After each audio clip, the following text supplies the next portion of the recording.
Hello all. आप सभी का मैं डॉक्टर हरीश मुडीला केमिस्ट्री मास्टर्स में वेलकम करता हूं। आप लोगों के कमेंट्स और क्वेरीज से हमें वीडियो लेक्चर बनाने का मोटिवेशन मिल रहा है। आप सभी इसी तरह हमारे साथ बने रहें और केमिस्ट्री मास्टर के वीडियो को दूसरों के साथ भी शेयर करें। हमारे न्यू व्यूवर्स जो हमें पहली बार देख रहे हैं, जो हमसे पहली बार जुड़े हैं, वे चैनल को सब्सक्राइब करना ना भूलें। करंटली हम रिंग सिंथेसिस के लेक्चर डिस्कस कर रहे हैं और हमने अब तक 3 और 4 मेंबर रिंग्स के डिस्कनेक्शन और सिंथेसिस को समझा है। होप आपको सभी कॉन्सेप्ट समझ आ रहे होंगे और आप उनका यूज भी कर रहे होंगे। आज के वीडियो में हम 5 member heteroatom containing saturated rings का डिस्कनेक्शन और सिंथेसिस समझेंगे। So let us begin. 5 member heterocyclic saturated ring में हम ऑक्सीजन, नाइट्रोजन और सल्फर हेट्रोएटम के प्रेजेंस को देखेंगे। तो हम इस वीडियो में यह देखेंगे कि अगर किसी 5 मेंबर्ड रिंग में जो कि सैचुरेटेड भी हो, इस X की जगह अगर इसमें ऑक्सीजन हो या फिर नाइट्रोजन हो या फिर सल्फर हो, तो आप उन मॉलिक्यूल्स का डिस्कनेक्शन कैसे करेंगे और डिस्कनेक्ट करने के बाद उनका रीसिंथेसिस कैसे कर सकते हैं। तो फ्रेंड्स, जब भी रिंग में 5 मेंबर्ड रिंग में आपका ऑक्सीजन प्रेजेंट होता है तो जनरली हम उसे कहते हैं टेट्राहाइड्रोफ्यूरन। कॉमन नेम इसका अगर आप देखेंगे कई बार शॉर्ट फॉर्म में THF भी लिखा रहता है। सिमिलरली यहाँ पर जो दूसरा स्पीसीज है वो है आपका पायरोलिडीन, जिसमें कि nitrogen as a heteroatom present रहता है। और इसी तरह से अगर सल्फर प्रेजेंट होगा तो आप उसे टेट्राहाइड्रोथायोफीन भी कहेंगे। तो इस तरह से हम ये देखेंगे कि ये तीन जो डिफरेंट कंपोनेंट यहाँ पे प्रेजेंट हैं या हेट्रोएटम यहाँ पे प्रेजेंट है, आप उनका डिस्कनेक्शन कैसे कर सकते हैं। तो आज के वीडियो में हम देखेंगे कि कैसे अगर 5 मेंबर्ड रिंग में जो कि सैचुरेटेड रिंग हो उसमें अगर ऑक्सीजन प्रेजेंट हो, यानी कि अगर आपके पास THF टेट्राहाइड्रोफ्यूरन हो, तो आप उसका डिस्कनेक्शन कैसे कर सकते हैं। तो आइए इस कॉन्सेप्ट को हम बहुत ही इजी 2 एग्जाम्पल से समझें। उनमें से एक एग्जाम्पल आपके लिए बहुत ज़्यादा इंपॉर्टेंट है या फिर आप कह सकते हैं ऑर्गेनिक केमिस्ट के लिए बहुत ज़्यादा इंपॉर्टेंट है। तो आइए हम देखते हैं कैसे ये हो पाएगा। तो सबसे पहले हम एग्जांपल देखते हैं इस मॉलिक्यूल का। अगर आप देखें तो ये है इलेक्ट्रॉन। तो इस मॉलिक्यूल में अगर आप देखें एक 5 मेंबर्ड रिंग है जिसमें कि ऑक्सीजन एज अ हेट्रोएटम यहाँ पे रिंग के अंदर प्रेजेंट है। और बाहर से अगर आप देखें तो एक डबल बॉन्ड O ग्रुप यहाँ पे जुड़ा हुआ है। तो ये आपका जो स्पीसीज है, देखें तो ये एक एस्टर है। तो इस एस्टर में RCOOR अगर आप देखें, ये R मान लीजिए इस साइड से, ये C डबल बॉन्ड O, ये O और एक R, ये एस्टर मॉलिक्यूल है। लेकिन हम यहाँ पे इसे एक 5 मेंबर हेट्रोएटम स्पीसीज की तरह लेके चलेंगे या फिर इसकी तरह कंसिडर करेंगे। अब इसका आप डिस्कनेक्शन देखें तो कैसे आप इसको डिस्कनेक्ट कर सकते हैं।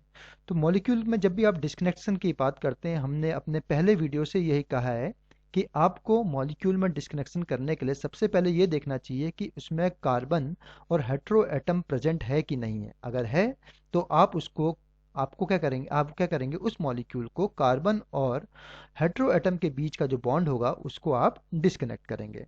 तो यहाँ पे अगर देखें तो इस मॉलिक्यूल में एक कार्बन हेट्रो एटम यहाँ पे है रिंग में, और एक कार्बन हेट्रोएटम आपका इस साइड जो वर्टिकल स्ट्रक्चर है इधर पे है। तो दो आपके पास कार्बन हेट्रोएटम प्रेजेंट है, एक और यहाँ पे प्रेजेंट है लेकिन ये डबल बॉन्ड के फॉर्म में है। अभी हमने डबल बॉन्ड का डिस्कनेक्शन नहीं पढ़ा है, तो हम यहाँ पे सिर्फ क्या करेंगे, हम वैसे भी रिंग का डिस्कनेक्शन पढ़ रहे हैं, तो रिंग में जो कार्बन ऑक्सीजन का बॉन्ड है या कार्बन हेट्रोएटम का जो बॉन्ड है उसे डिस्कनेक्ट करेंगे। तो यहाँ पे आपके पास 2 कॉन्सेप्ट हैं या 2 तरह से आप डिस्कनेक्शन को शो कर सकते हैं। अगर आप चाहे तो जो बॉन्ड डिस्कनेक्शन है कार्बन और ऑक्सीजन का, दोनों के दोनों बॉन्ड एक साथ डिस्कनेक्ट कर दीजिए। लेकिन उससे दिक्कत ये आएगी कि जब आप दोनों के दोनों बॉन्ड एक साथ डिस्कनेक्ट करेंगे तो ऑक्सीजन पे 2 नेगेटिव चार्ज आएंगे और आप उनके साथ 2 हाइड्रोजन जोड़ सकते हैं। जब आप 2 हाइड्रोजन इससे जोड़ेंगे तो प्रॉब्लम यहाँ पे जनरेट होगी कि ऑक्सीजन के साथ जब 2 हाइड्रोजन जुड़ेंगे तो वो वाटर बनाएगा, और वाटर जो फॉरवर्ड रिएक्शन होगी उसमें बहुत ईजिली रिएक्ट नहीं करेगा क्योंकि वाटर एक न्यूट्रल स्पीसीज है। इसलिए ज़्यादा बेटर ये रहेगा कि आप कार्बन और ऑक्सीजन के बीच का बॉन्ड डिस्कनेक्ट करें। तो कार्बन और ऑक्सीजन के बॉन्ड बीच का जो बॉन्ड डिस्कनेक्ट कर रहे हैं, तो आप क्वेश्चन ये उठेगा कि कौन सा बॉन्ड डिस्कनेक्ट करें, ये कार्बन ऑक्सीजन जो यहाँ पे डबल बॉन्ड O के साथ जुड़ा है वो वाला कार्बन के साथ, या फिर जो वर्टिकली कार्बन जो प्रेजेंट है यहाँ पे ऑक्सीजन के साथ उसके बीच का बॉन्ड डिस्कनेक्ट करें। तो अगर यहाँ पे देखें, आप इन दोनों में से कोई भी बॉन्ड डिस्कनेक्ट कीजिए, आपको जो सिंथेटिक इक्विवेलेंट मिलेंगे वो दोनों सेम मिलेंगे। तो आप फिलहाल हमने यहाँ पे दिखाया CO, और आप क्या कर रहे हैं, यहाँ पे जो हमने बॉन्ड डिस्कनेक्ट किया है वो इन दोनों कार्बन के बीच का जो बॉन्ड है वो डिस्कनेक्ट किया है, कार्बन और ऑक्सीजन के बीच का बॉन्ड यहाँ पे डिस्कनेक्ट किया है, और डिस्कनेक्ट करने के बाद इस पे कार्बन कार्बन पे प्लस आया और ऑक्सीजन पे नेगेटिव चार्ज आया। अगर आप यहाँ पे डिस्कनेक्ट करते, तो इस कॉन्सेप्ट को मैं जस्ट इसके बाद बताता हूँ। तो जैसे आपने यहाँ पे डिस्कनेक्ट किया तो आपको क्या मिला है, यहाँ पे सिंथोन मिला है। इस सिंथोन की अगर हम बात करें तो ये सिंथोन आपका फिर सिंथेटिक इक्विवेलेंट में चेंज करना होगा। सिंथेटिक इक्विवेलेंट में चेंज करने का सीधा सा कॉन्सेप्ट है कि आप काउंटर आयन्स उनके साथ जोड़ दीजिए। तो इस नेगेटिव के साथ यहाँ पे जोड़ के आप OH बना लीजिए, जो कि हमने थोड़ा ऊपर को दिखाया हुआ है। यहाँ पे यही ऑक्सीजन हमने ऊपर दिखाया और हाइड्रोजन के साथ जोड़ दिया है, और इस प्लस के साथ हमने यहाँ पे OH जोड़ा। आप चाहे तो Cl जोड़ सकते हैं, तो OMe जोड़ सकते हैं, कोई भी इस तरह की स्पीसीज जोड़ सकते हैं जो ईजिली यहाँ से रिमूवेबल हो सके या ईजिली यहाँ से हट सके। अब मानिए कि अगर इसी मॉलिक्यूल में अगर आप यहाँ डिस्कनेक्ट करते, इस पोजीशन पर डिस्कनेक्ट करते, तो क्या होता है, इस ऑक्सीजन पे नेगेटिव आता, इस कार्बन पे प्लस आता। इस कार्बन के साथ आप OH जोड़ देते तो यहाँ पे OH आ जाता, ऑक्सीजन पे नेगेटिव आया तो उसके साथ हाइड्रोजन जोड़ते तो यही स्पीसीज आपको वापस मिल जाती। कहने का मतलब है कि 5 मेंबर्ड स्पीसीज में अगर ऑक्सीजन प्रेजेंट है तो आपको एक ही बॉन्ड तोड़ना है और आप दोनों में से कोई भी एक बॉन्ड ब्रेक कर सकते हैं। अब जो सिंथेटिक इक्विवेलेंट आपका ये बना है, ये इजीली अवेलेबल हो सकता है या इजीली अवेलेबल हो जाता है। आप चाहे तो इसको फर्दर और डिस्कनेक्ट कर सकते हैं। यहाँ पे अगर आप देखें तो 1,1 कार्बन कार्बन डिस्कनेक्शन शो कर सकते हैं अल्कोहल की वजह से, या फिर 1,2 कार्बन कार्बन डिस्कनेक्शन कर सकते हैं अल्कोहल के कारण। तो आपकी मर्जी है, आप कुछ भी करिए, इन दोनों में से कोई भी डिस्कनेक्शन आप इसको फर्दर अपने प्रैक्टिस में लाके ले आ सकते हैं। लेकिन हमने फिलहाल इस मॉलिक्यूल को एज अ रिएजेंट यूज करेंगे फॉरवर्ड डायरेक्शन के रिएक्शन में। तो फॉरवर्ड डायरेक्शन के रिएक्शन के लिए हमने देखा सेम जो सिंथेटिक इक्विवेलेंट था वो हमने लिया है, और उसकी रिएक्शन हम करा रहे हैं एसिडिक कंडीशन में। एसिडिक कंडीशन में जैसे आप रिएक्ट करा रहे हैं तो जो यहाँ पे जो आपका कीटोनिक स्ट्रक्चर है, या फिर जो आपका ये एसिडिक में एसिड में जो कार्बोनिल स्ट्रक्चर है, उसका जो ऑक्सीजन है वो अपने लोन पेयर ऑफ इलेक्ट्रॉन इस हाइड्रोजन को डोनेट करता है। जैसे इसको डोनेट करेगा, हाइड्रोजन जाके ऑक्सीजन के साथ अटैच हो जाएगा, और ऑक्सीजन ने इलेक्ट्रॉन डोनेट किए हैं इसलिए उस पर आ जाएगा प्लस चार्ज। तो इन द नेक्स्ट स्टेप क्या होता है, जो यहाँ पे OH है, इसका जो ऑक्सीजन है वो अपने इलेक्ट्रॉन डोनेट करता है इस कार्बोनिल कार्बन पे, क्योंकि ऑक्सीजन स्लाइटली नेगेटिव होगा, या फिर कह सकते हो प्लस चार्ज होने की वजह से इलेक्ट्रॉन अपनी तरफ खींचेगा, जिसकी वजह से जो आपका कार्बन है उस पर इलेक्ट्रॉन डेंसिटी कम हो जाएगी। इलेक्ट्रॉन डेंसिटी कम हो जाएगी तो कोई भी एक न्यूक्लियोफाइल यहाँ पर से अपने इलेक्ट्रॉन डोनेट करेगा और इससे जाके अटैच हो जाएगा, और इन टर्न क्या होगा, आपका कार्बन और ऑक्सीजन के बीच का जो बॉन्ड है यहाँ पे ये ब्रेक हो जाएगा ऑक्सीजन की तरफ। कुछ इस तरह से हमने शो किया है। जैसे बॉन्ड डिस्कनेक्ट हुआ तो आपका ऑक्सीजन जो प्लस चार्ज था इलेक्ट्रॉन लेने की वजह से न्यूट्रल हो जाएगा, डबल बॉन्ड आपका सिंगल बॉन्ड हो जाएगा, और इस ऑक्सीजन और इस कार्बन के बीच में जो आपका कार्बोनिल कार्बन है उसके बीच में यहाँ पे एक आपका कोवलेंट बॉन्ड बन जाएगा। तो इस तरह से आपका कोवलेंट बॉन्ड बन गया, और जो स्पीसीज था यहाँ पे डबल बॉन्ड O वो अब चेंज हो गया OH में। अगले स्टेप में यहाँ पर से अगर इस हाइड्रोजन को हटा दें तो इलेक्ट्रॉन डोनेट करके जाएगा, तो ऑक्सीजन न्यूट्रल हो जाएगा जिसपे प्लस चार्ज हमने दिखाया हुआ है। और इसके अलावा क्या होगा, एट द सेम स्टेप आपका यहाँ पे क्या हो रहा है, OH इलेक्ट्रॉन लेके जा रहा है अपने, और जैसे इलेक्ट्रॉन लेके जाएगा तो इस कार्बन पे यहाँ पे प्लस चार्ज आएगा। इसी स्टेप में क्या होगा, आपका जो OH का हाइड्रोजन है वो अपने इलेक्ट्रॉन डोनेट करके जाता है। तो इसने इलेक्ट्रॉन डोनेट कर दिए, यहाँ से OH चले गया, OH जाने की वजह से इस कार्बन पे प्लस, और यहाँ पर जो ऑक्सीजन है इस पे आएगा नेगेटिव माइनस, और ये प्लस यहाँ पे डबल बॉन्ड बना लेंगे, और ये H हमने कहा कि चले जाएगा इलेक्ट्रॉन डोनेट करके, तो एसिड आपका सॉल्यूशन में वापस मिल जाएगा। तो आपका जो इलेक्ट्रॉन स्ट्रक्चर है वो आपको वापस मिल जाएगा। तो इस तरह से देखा कि अगर 5 मेंबर्ड रिंग है तो आपको क्या करना है, कार्बन और ऑक्सीजन के बीच का बॉन्ड डिस्कनेक्ट करना है। दोनों बॉन्ड आप एक साथ डिस्कनेक्ट ना करें, क्योंकि वाटर जो बनेगा वो फॉरवर्ड डायरेक्शन के रिएक्शन में बहुत अच्छा रिएजेंट नहीं माना जाता, इसलिए आपको सिंगल बॉन्ड डिस्कनेक्ट करना होगा।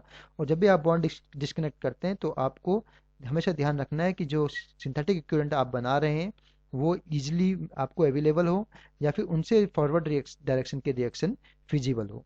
अब हम एक और एग्जांपल लेके चलते हैं जिसपे आप देखेंगे कि कैसे ऑर्गेनिक केमिस्ट्री की एक बहुत ही इंपॉर्टेंट रिएक्शन पाल नॉर फ्यूरॉन सिंथेसिस बेस्ड है इसी डिस्कनेक्शन पे। तो हम देखते हैं कि कैसे आप इस रिएक्शन मॉलिक्यूल का डिस्कनेक्शन करेंगे, और जो आपको रिएक्शन मिल रही है उस रिएक्शन को आप कर सकेंगे, ताकि आपका जो ये टारगेट मॉलिक्यूल है वापस मिल सके सिंथेटिक इक्विवेलेंट से।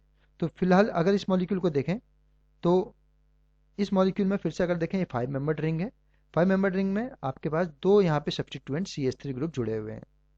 तो पहला स्टेप है कि आपने कार्बन और हेटेरो एटम के बीच का बॉन्ड ब्रेक करना है। तो कार्बन हेटेरो एटम के यहाँ पे दो बॉन्ड है और दोनों के दोनों एक ही जैसा स्ट्रक्चर है। और जैसे कि हमने कहा है कि आपको किसी एक बॉन्ड को ब्रेक करना है, चाहे आप लेफ्ट साइड वाले बॉन्ड को ब्रेक करें चाहे आप राइट साइड वाले बॉन्ड को ब्रेक करें। जैसे आप बॉन्ड ब्रेक करते हैं, एरो के ऊपर आपने CO लिखना है, जो ये बता रहा है कि आपने कार्बन ऑक्सीजन के बीच का बॉन्ड डिस्कनेक्ट किया है। विगली लाइन शो करेगी कौन सा बॉन्ड आप डिस्कनेक्ट कर रहे हैं। अब जैसे बॉन्ड डिस्कनेक्ट किया, ऑक्सीजन पे नेगेटिव आएगा, ऑब्वियस है क्योंकि ज़्यादा इलेक्ट्रोनेगेटिव है। और कार्बन पे यहाँ पे प्लस चार्ज आएगा। ऑक्सीजन जो कि नेगेटिव है, तो आप इसके साथ हाइड्रोजन जोड़ के इसे सिंथेटिक इक्विवेलेंट में चेंज कर सकते हैं। और प्लस वाला जो सिंथोन है दिस साइड को, जो यहाँ पे आपके लेफ्ट हैंड साइड पे है, उसके साथ OH आप जोड़ सकते हैं, जो कि हमने इस तरह से दिखाया हुआ है। तो आपको इस सेम मॉलिक्यूल, आपको अगर देखें तो स्ट्रक्चर जो आपने इससे पिछले वाले एग्जाम्पल में देखा था, वहाँ भी हमने दोनों स्पीसीज को, जो ऑक्सीजन पे नेगेटिव चार्ज आया उस पर हाइड्रोजन जोड़ा था और जहाँ पे प्लस आया था उसके साथ OH जोड़ा था और अपना हमने सिंथेटिक इक्विवेलेंट बनाया था। अब इस सिंथेटिक इक्विवेलेंट को क्या हम आगे ब्रेक कर सकते हैं अगर आप इसको क्या करें, FGI के थ्रू इसका स्ट्रक्चर चेंज कर दें। स्ट्रक्चर चेंज कर दें कहने का मतलब है कि आप इसका फंक्शनल ग्रुप चेंज कर दें। FGI का मतलब हमने कई बार डिस्कस किया है कि FGI का मतलब होता है फंक्शनल ग्रुप इंटर कन्वर्जन, यानी कि एक फंक्शनल ग्रुप को आप दूसरे फंक्शनल ग्रुप में चेंज कर रहे हैं और ये वैलिड होना चाहिए। जैसे कि यहाँ पे आप देखिए, हम OH को यहाँ पे कीटोन में चेंज कर रहे हैं। आप अल्कोहल को कीटोन में चेंज कर सकते हैं, हाँ कर सकते हैं। कैसे? अगर आप उसका ऑक्सीडेशन कराएं, यानी कि अगर हाइड्रोजन हटा दूं मैं यहाँ का, जिस कार्बन का हाइड्रोजन हटा दूं और OH का H हटा दूं, तो आपका यहाँ पे क्या बनेगा, एक डबल बॉन्ड बन जाएगा, यानी कि कीटोन बन जाएगा। और जब भी आप FGI करते हैं, आपको दूसरी चीज़ ये भी ध्यान रखनी है कि जो ये स्ट्रक्चर बन रहा है FGI के बाद, फॉरवर्ड डायरेक्शन की रिएक्शन में इस फंक्शनल ग्रुप से जो कि आपका बना है, उससे आपका प्रीवियस फंक्शनल ग्रुप वापस मिल जाना चाहिए। ओके, या फिर ये जो फॉरवर्ड डायरेक्ट की रिएक्शन है वो भी फिजिबल होनी चाहिए। अब यहाँ पे अगर हम देखें तो आपके पास डाई कीटोन स्ट्रक्चर बना है, और जब भी आप कीटोनिक स्ट्रक्चर की बात करते हैं या कार्बोनिल स्ट्रक्चर की बात करते हैं, तो कार्बोनिल स्ट्रक्चर में 1,2 कार्बन कार्बन डिस्कनेक्शन वैलिड होता है। इसमें 1,1 कार्बन कार्बन डिस्कनेक्शन वैलिड नहीं होता है, ये याद रखिएगा। इसके लिए आप हमारे पुराने वीडियोस को देख सकते हैं, जिसका लिंक मैंने डिस्क्रिप्शन में दिया हुआ है। तो जैसे ही अगर आप बात करते हैं इस स्ट्रक्चर की, इस कीटोनिक स्ट्रक्चर की, डाइकीटोनिक स्ट्रक्चर की, अगर आप देखें दोनों कीटोन के बीच में रिलेशन क्या है, ये अगर पहला कार्बन माने तो ये सेकंड, ये थर्ड और ये फोर्थ। सिमिलरली अगर आप इस साइड से जाएं 1 2 3 4, यानी कि दोनों के बीच में 1,4 का रिलेशन है। लेकिन जब आप बॉन्ड डिस्कनेक्ट कर रहे हैं, कीटोन्स में क्या होता है, 1,2 का डिस्कनेक्शन होता है। यानी कि आप हमेशा 1,2 का मतलब होता है कि फर्स्ट कार्बन पे आपका फंक्शनल ग्रुप होगा और सेकंड कार्बन से जुड़े हुए दूसरे कार्बन को आप यहाँ पे डिस्कनेक्ट करेंगे, यानी कि 1,2 कार्बन कार्बन डिस्कनेक्शन करेंगे। इस साइड से देखें तो फर्स्ट कार्बन पे आपका फंक्शनल ग्रुप है, सेकंड कार्बन से जुड़े हुए आप कार्बन को यहाँ डिस्कनेक्ट करेंगे, यानी कि आप बीच में यहाँ पे डिस्कनेक्ट कर रहे हैं और दोनों कीटोनिक स्ट्रक्चर या फिर दोनों कार्बन स्ट्रक्चर की तरफ से 1,2 कार्बन कार्बन डिस्कनेक्शन हो रहा है। फिलहाल हमने इनकी स्पीसीज की पोजीशन के हिसाब से 1 2 3 4 के हिसाब से 1,4 DiCO लिखा है। 1,4 DiCO का मतलब है कि पहले और चौथे पोजीशन पे, फर्स्ट सेकंड थर्ड और फोर्थ, फर्स्ट और फोर्थ पोजीशन में आपके दो कार्बोनिल स्ट्रक्चर, डाई मतलब दो, CO का मतलब है कार्बोनिल स्ट्रक्चर, और जो डिस्कनेक्शन हो रहा है वो 1,2 कार्बन कार्बन डिस्कनेक्शन हो रहा है, ये ध्यान रखना है। तो इससे क्या होगा आपका, अगर इस कार्बन पे प्लस माने तो नेक्स्ट जो कार्बन होता है अकॉर्डिंग टू अम्पोलंग स्ट्रक्चर्स ये माइनस होगा, और उसका अगला प्लस होगा तो ये माइनस होगा। तो ये आपको ध्यान रखना है कि जब हम अम्पोलंग स्ट्रक्चर्स की बात करते हैं या डिस्कनेक्शन की बात करते हैं तो अल्टरनेटिव चार्जेस आते हैं हमेशा। तो ये कार्बन आपका प्लस हो गया, अगला आपने इसको माइनस माना है, ये प्लस है और ये माइनस है।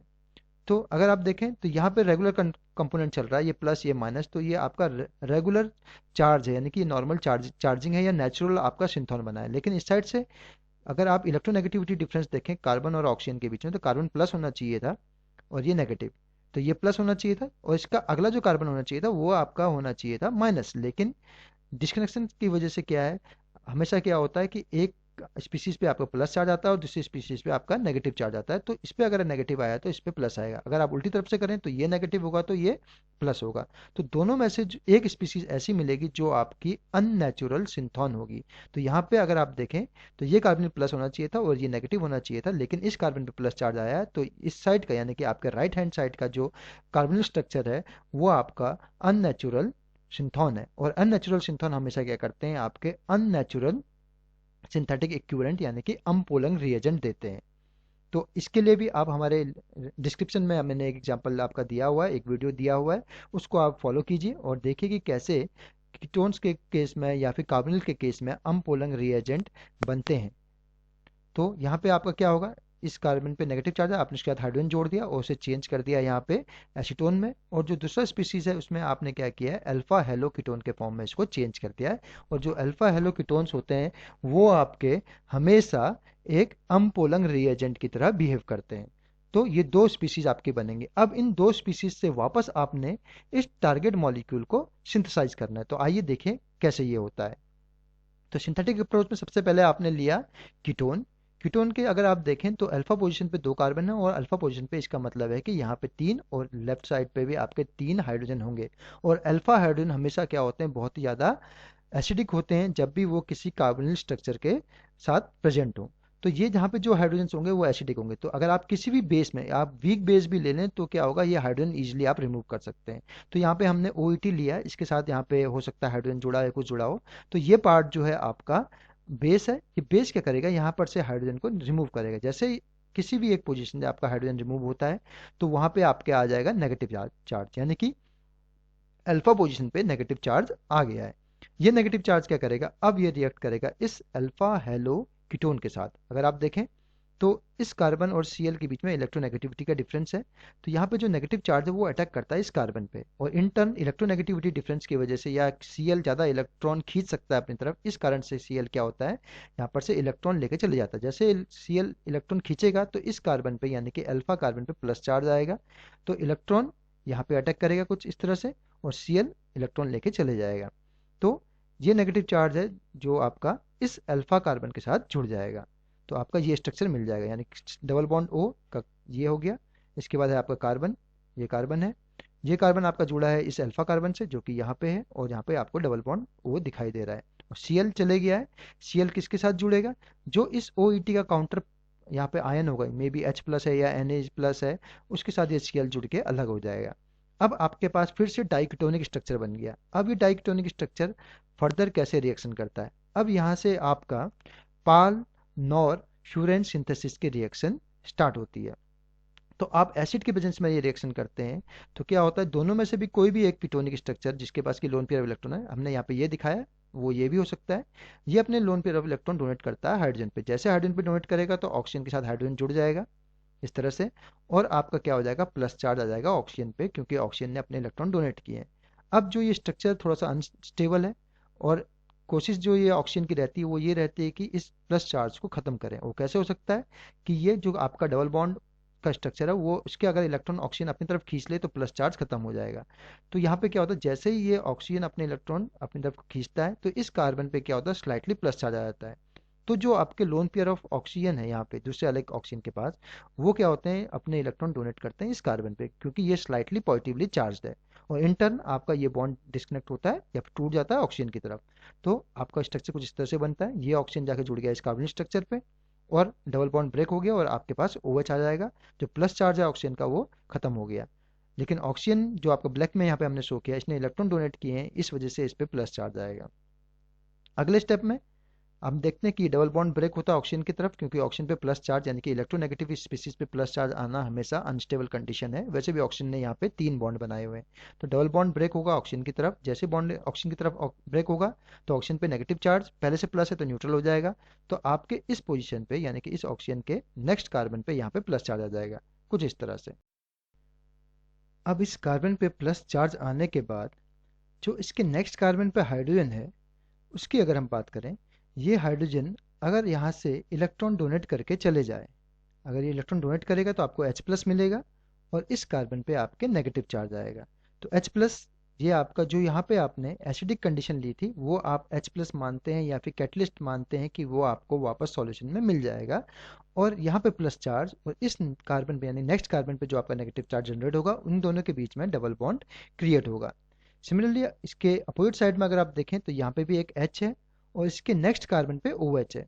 जब भी इस तरह की कंडीशन होती है तो वाटर का एलिमिनेशन बहुत इजीली हो जाता है, यानी कि अगर OH इलेक्ट्रॉन लेके जाए और हाइड्रोजन इलेक्ट्रॉन दे के अगर जाता है, इस कंडीशन में हाइड्रोजन इलेक्ट्रॉन डोनेट कर रहा है तो OH आपका इलेक्ट्रॉन लेके जा रहा है तो वाटर का एलिमिनेशन हो जाएगा और यहाँ भी आपको डबल बॉन्ड जनरेट होगा। तो कुछ इस तरह से H प्लस निकल जाएगा ये वाला, और वाटर दूसरी साइड से निकलेगा। तो आपके पास दोनों ही जो स्पीसीज हैं या फिर इस मॉलिक्यूल में आपके पास दो डबल बॉन्ड जनरेट हो जाएंगे, और जो मॉलिक्यूल होगा वो आपका फ्यूरॉन में चेंज हो जाएगा।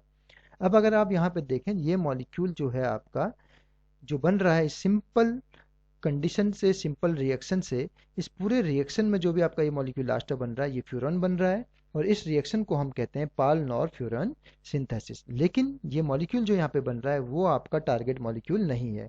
आपके टारगेट मॉलिक्यूल में ये दो डबल बॉन्ड नहीं थे। इसका मतलब है कि आपको ये दो डबल बॉन्ड यहाँ से हटाने होंगे।